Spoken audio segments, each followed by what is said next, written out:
আসসালামু আলাইকুম এভরিওয়ান, কেমন আছেন সবাই? ভিডিওর ক্যাপশন দেখে আমি জানি অলরেডি সবাই বুঝে গেছেন আজকের ভিডিওটি কি নিয়ে।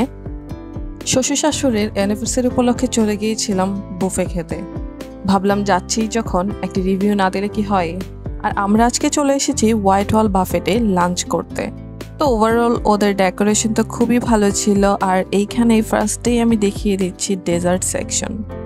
ডেজার্টে সবগুলো আইটেমে ট্রাই করেছি একটু একটু করে, এবং প্রত্যেকটা আইটেমই আমার কাছে বেশ ভালো লেগেছে। তবে চকলেট কেক, কাস্টার্ড আলাদা করে একটু বলতে চাই, কারণ এই দুইটা জিনিস আমার কাছে সব থেকে বেশি ভালো লেগেছে। আর এইখানে হচ্ছে স্টার্টার সেকশন। আমি স্টার্টারের সাথে ডেজার্ট খেয়ে নিয়েছিলাম সত্যি কথা বলতে। এইদিকে সালাদ রয়েছে, যারা সালাদ পছন্দ করেন তাদের জন্য এটা খুবই খুবই একটা ভালো অপশন। আর আমি খেয়াল করছিলাম যে প্রত্যেকটা গেস্ট প্রচুর পরিমাণে সালাদ খাচ্ছিল। নর্মালি অন্যান্য বুফেতে গেলে কিন্তু সব ধরনের সালাদ অপশনগুলো আমরা নিতে পারি না, বাট এইখানে প্রত্যেকটা জিনিসই ভালো ছিল। প্রত্যেকটা সালাদ আমার কাছে খুব ভালো লেগেছে। আর মেইন কোর্সে তো অ্যাজ ইউজুয়াল প্রত্যেকটা বুফেতে যেরকম থাকে সেরকমই ছিল।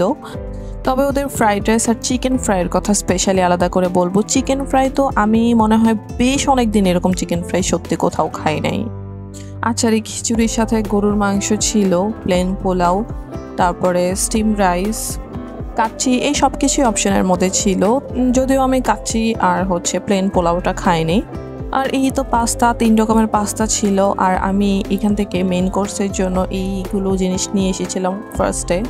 তারপর আরও খেয়েছি, যদিও সেগুলো আর দেখানো হয়নি। একটি বুফেতে সব কিছুই ভালো হবে এরকমটা তো নয়। তবে এইখানে হয়েছিল কি যে বেশিরভাগ জিনিসই খেতে ভালো লাগছিল, সেই জন্য আমি প্রচুর খেয়েও ফেলেছিলাম। আর এইখানে এই যে লাইভ সেকশন ছিল, সেখানে বার্গার আর চিকেন বারবিকিউ করে দিচ্ছিল। পাশেই ছিল ফুচকার সেকশন। আর এইখানে আরও কিছু নতুন ডেজার্ট নিয়ে আসছে ওরা, সেগুলোই দেখাচ্ছি। আমার মোটামুটি এক কোর্স খাওয়া হয়ে গেলে আমি আর সেভাবে খেতে পাই না, তবে আমার এখানে থাকতেই ভালো লাগছিল। প্রচুর মানুষ, সবাই সবার ফ্যামিলি ফ্রেন্ডসদেরকে নিয়ে এখানে এসছে এনজয় করার জন্য, এবং পাশাপাশি লাঞ্চও করে নিচ্ছে। দেখতেও ভালো লাগছিল আসলে। আর এই যে সামনের দিকে স্টিম রাইসের সাথে অনেক অনেক ধরনের ভর্তা ছিল। আমি কিন্তু নর্মালি ভাত খাই না, তো ওই দিন দেখে এত ভালো লাগছিল, ভাবলাম যে ঠিক আছে একটু বসে নিয়ে তারপর আমি একটু ভাতও ট্রাই করব ভর্তাগুলো দিয়ে। তো যাই হোক, প্রচুর খাওয়া দাওয়া করলাম, মজা করলাম। আর এই পুরো প্যাকেজটি ছিল মাত্র 850 টাকা দুপুরের জন্য। তো গাইস, ব্লগটি তোমাদের কাছে কেমন লাগলো অবশ্যই কমেন্ট করে জানাবে। সবাই ভালো থেকো, আল্লাহ হাফেজ।